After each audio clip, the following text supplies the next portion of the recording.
Agut Shabbos, Shabbat Shalom. Alors je suis très très heureux aujourd'hui. Je sais que je dis ça dans chaque vidéo, mais ce n'est pas pour faire du cinéma. C'est que vraiment je voulais à nouveau partager un projet qui me tient à cœur. Et comme quoi des fois dans la vie il y a des choses qui sont bloquées d'une manière ou d'une autre. Et quand ça se débloque, il y a beaucoup de choses qui peuvent se débloquer d'un coup. Des choses qu'on avait envie de faire depuis longtemps et qui étaient là mais qui se dévoilent et qui se débloquent un peu plus tard. Et donc à part le projet que j'ai depuis longtemps sur la tfila, il y a quelque chose d'autre qui me tient beaucoup à cœur, c'est de diffuser les Farbrengen du Rabbi de l'année Tafshin Yud, 5710. Et je vais vous expliquer pourquoi. Chacun dans son attachement avec le Rabbi, il y a des choses qui vont le toucher plus que d'autres. Quelqu'un va être touché par un Mahamar de Chassidut, des notions profondes de Chassidut. Quelqu'un va être touché plus par une sikha, des développements, des questions, des réponses, des hypothèses. Quelqu'un va être touché par une lettre du Rabbi, comment le Rabbi l'écrivait aux gens et répondait à leurs questions. Quelqu'un va être touché par une histoire. Quelqu'un va être touché par une vidéo, quand on voit le Rabbi qui échange avec des gens, qui leur donne des conseils, des gens qui racontent leur histoire avec le Rabbi. Et comme ça, chacun, il a, on va dire, ce qui lui donne de la force, ce qui lui donne un chouch, ce qui lui donne un lien avec le Rabbi dans ça en particulier, dans ce domaine. Et moi, personnellement, ce qui m'a donné beaucoup de force et ce qui m'a beaucoup attaché au Rabbi, c'est l'étude de ces fameux Farbrengen de l'année 5710 Tafshin Yud. Pourquoi ? Parce qu'on sait très bien que le Rabbi précédent, donc le beau-père du Rabbi, le Rabbi Yosef Yitzhak, il s'est voilé le 10 Shvat de l'année 5710, 1950 en français. Et donc, cette année 5710, c'est l'année de transition où le Rabbi était à la fois, entre guillemets, implicitement le nouveau Rabbi, le remplaçant de son beau-père, mais il n'avait pas encore accepté la fonction de manière officielle. Donc en fait, toute l'année du 10 Shvat 5710 jusqu'au 10 Shvat 5711, cette année-là de transition, le Rabbi était concrètement le Rabbi, parce que il faisait les Farbrengen, il faisait tout ce qu'un Rabbi fait, mais il n'avait pas encore accepté totalement la Nessiout. Il n'avait pas totalement accepté officiellement la responsabilité. D'ailleurs, il ne disait pas encore de Mahamarim, parce que dire un Mahamar, il n'y a qu'un Rabbi qui dit un Mahamar. Donc à part dire les Mahamarim, dans cette année la Tafshin Yud, et début Tafshin Yud Aleph, le Rabbi était,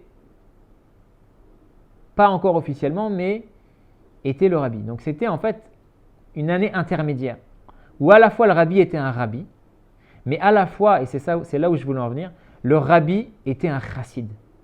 C'est-à-dire que pendant l'année de deuil de son beau-père, on voit comment le Rabbi était un Chassid de son beau-père. On voit comment le Rabbi était attaché à son beau-père.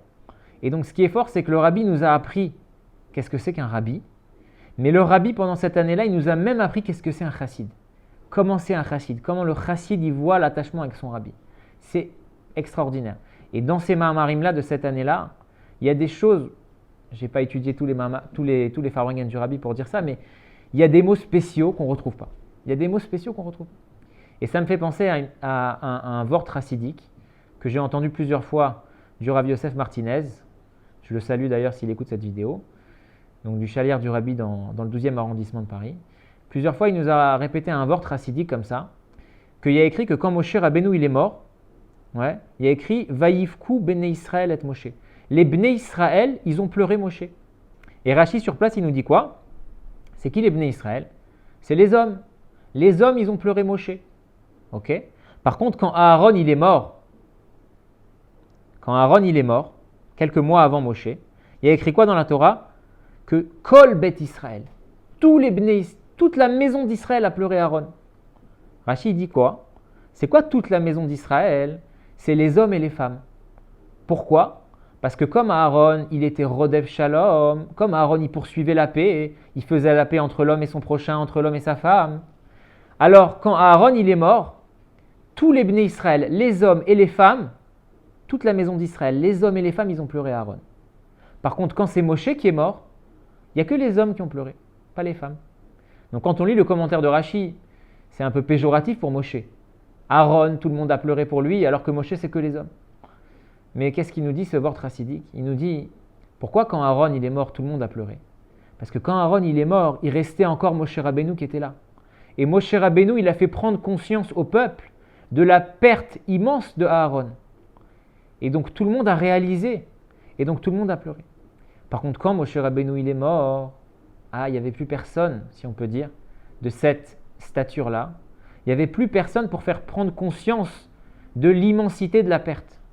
Et donc il n'y a que les hommes qui ont pleuré. Les femmes, elles n'ont pas pleuré.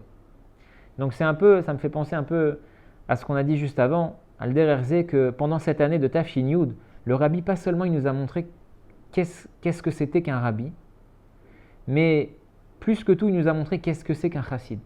Même ça, même être un chassid, le rabbi nous l'a montré. Et donc, Bezrat Hashem, on va essayer Bli Neder. Alors, ça sera certainement pas chaque semaine, ça va être trop compliqué. Certainement, ça ne sera pas fait en une année. Il va falloir un peu plus de temps. Mais on va essayer petit à petit de revenir sur ces Farbrengen-là du rabbi dans cette fameuse année de Tafshin Yud et d'expliquer le Farbrengen. Et ça ne sera pas, j'ai pas envie que ça soit un chiour classique où on va poser des questions, donner des réponses. On va essayer vraiment de le vivre un peu comme le Farbrengen. Ça veut dire on va dire des choses à l'oral, on va reprendre des mots, on va s'arrêter un peu pour réfléchir. J'ai vraiment envie que ça ressorte comme un Farbrengen. Que la vidéo elle ressorte comme un Farbrengen. Comme dans les mots du livre. Donc voilà, que Bezrat Hashem, on puisse mener ce projet à bien, qu'on puisse avec les Farbrengen de cette année de Tafshin Yud se renforcer dans notre Chassidischkeit et dans notre attachement au Rabbi. Et je termine quelques secondes pour dédier toute cette série de vidéos qui vont avoir lieu, Bezrat Hashem, à quelqu'un qui m'a beaucoup aidé dans ma vie, Reb Michael Ben Moshe Layani, ou Michael Ben Léa, avec le nom du père ou le nom de la mère. En tout cas, Michael Layani, qu'aujourd'hui, au moment où je tourne la vidéo, on est le 25 Iyar, c'est son deuxième Yortzeit, c'est son deuxième anniversaire de décès. C'était le Rav de la synagogue de Mazal Tov à Enghien-les-Bains. Et c'était un grand chassid du Rabbi. Il a accompli la mission du Rabbi sans le savoir, si on peut dire. Et il m'a beaucoup aidé dans ma vie.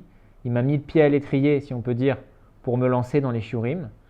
Et donc, je voulais lui dédier de tout mon cœur, Leilou Nishmato, Michael Ben Moshe Layani, tous ces enseignements du Rabbi, pour qu'il puisse, lui, s'élever et nous bénir de là où il est, pour que nous aussi, on continue dans sa route et dans la route du Rabbi. À très très bientôt.